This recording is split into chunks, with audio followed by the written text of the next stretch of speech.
అత్త, ఇవాళ ఏంటి స్పెషల్? ఈరోజు మన చెట్టుకి మెంతికూర వచ్చిందమ్మా. నేను పూల కుండీలో వేసాను ఈ మెంతికూర. ఇది చాలా బాగుంటుంది తాజాగా. మనకి సిటీలో ఆకుకూరలు దొరకవు కదా, అలాంటప్పుడు మనమే పూల కుండీలో మెంతులు వేస్తే ఇలా మెంతికూర వస్తుంది. ఈ తాజా మెంతికూరను మనం కూర వండుకున్నాం అనుకో చాలా టేస్టీగా ఉంటుంది. అబ్బో, చూడ్డానికి చాలా గ్రీన్గా ఫ్రెష్గా కనపడుతుంది ఆకు. ఎక్కడున్నావు? ఇవాళ నేను మన కుండీలో మొలిసిన మెంతికూర వండుతున్నాను, చూద్దుగానరా. వస్తున్నావా? కమింగ్ అత్త.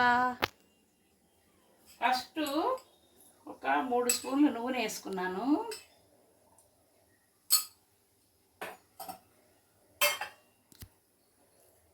ఆయిల్ కొంచెం కాగాలి.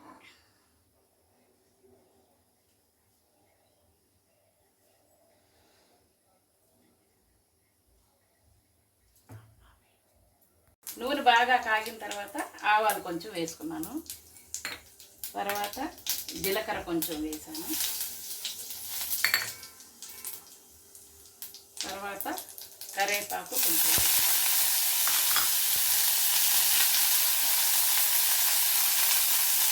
తర్వాత కొంచెం మినపప్పు, కొంచెం శనగపప్పు వేసుకోవాలి.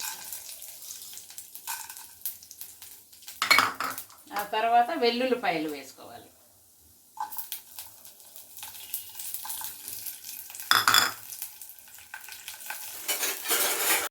పప్పులు బాగా వేగాయి. ఇప్పుడు ఉల్లిపాయలు వేసేసుకోవాలి.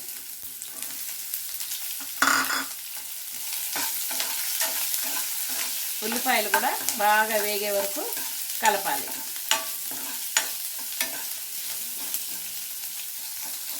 ఉల్లిపాయలు బాగా వేగాయి. ఇప్పుడు మనం మెంతికూర మెల్లిగా వేసుకోవాలి. తాజాగా ఉన్న మన తోట ఆకు చాలా గ్రీనిష్గా ఉంది.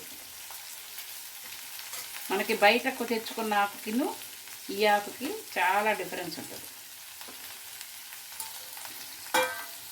ఇది కొంచెం సేపు ఏగనివ్వాలి.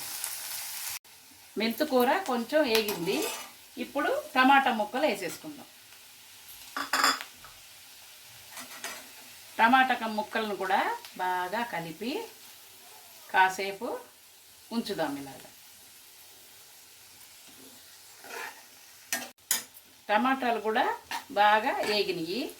ఇప్పుడు మనం రుచికి సరిపడా ఉప్పు వేసుకోవాలి. అలాగే కొంచెం పసుపు కూడా వేసుకోవాలి.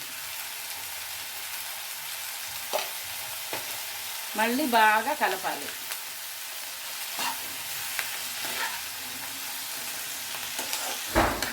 బాగా కలిపిన తర్వాత మళ్ళీ మూత పెట్టుకోవాలి. కాసేపు మగ్గనివ్వాలి. మెంతికూర టమాటా రెడీ అయిపోయింది. ఇప్పుడు మనం కొంచెం కారం చల్లుకోవాలి.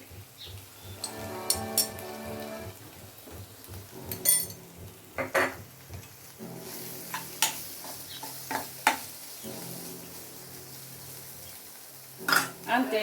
ఇప్పుడు మళ్ళీ మూత పెట్టేసి స్టవ్ ఆఫ్ చేసుకోవాలి. మెంతికూర టమాటా రెడీ అయిపోయింది.